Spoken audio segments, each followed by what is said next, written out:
Assalomu alaykum. Shu videoni ko'rayotganlar. 3 shoxli neft nevralgiyasi bilan 85 yoshli otaxon kelganlar Namangan shahridan. Bugun xudo xolasa 4-kun, ya'ni 7-protsedura. Qattiq tok urish trenishner bilan og'riganlar biladi. Tok qattiq uradi odamning yuzida.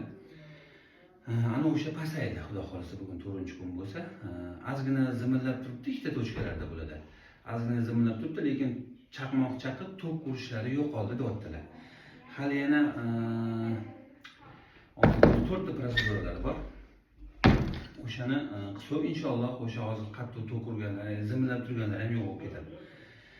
Chidasi bo'ladigan protsedura rans usuli. Boshimizdagi 12 para qon tomirining ikkitasi tushgan yelka mushaklarimizga. Bu qilingan inyeksiya og'riqli, boyagi ikkala blujdachilarning vaksiner tomirlari og'riqli signalni boshga olib kirib, boshdagi neyronlarni перезагрузка qilish vazifamiz, aktivlashtirish. Ota, boshladik. Bismillahirrahmanirrahim. Allah.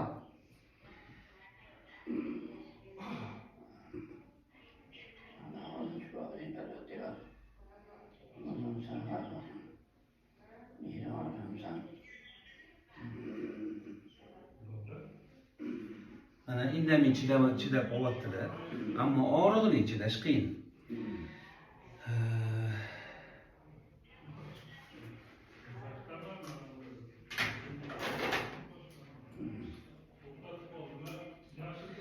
Mana shu bo'yin sohasidan to yuqori dumba sohasigacha qilinadi. Analiz javoblariga qarab 8 ta shprisdan 12 ta shprisgacha bo'lishi mumkin. 10 grammli shpris bitta protsedurada kirib ketadi hammasi.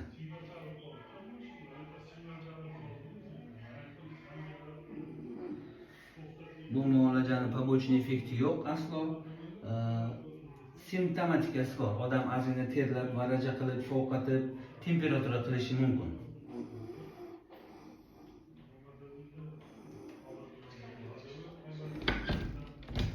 Uch yoshli bolachadan yosh chegaralamagan darajada qo'llaniladi.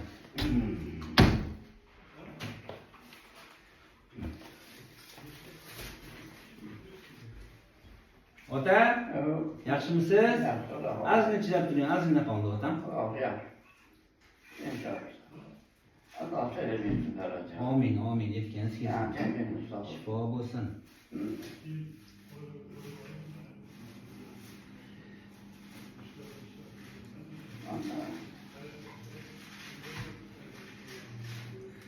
Protsedurani olayotganimiz chidash darajasini odamlar chidaydimikan bu protseduraga deb o'ylaydi. Chidasa bo'ladi. Aynan trigeminalniy nevralgiya og'riqdan ancha past, lekin og'riqli. Bir kunda shu 10 minut, 12 minut vaqt ketadi shu bitta protseduraga. O'sha paytda ozgina og'riqqa chidasa bo'ladi.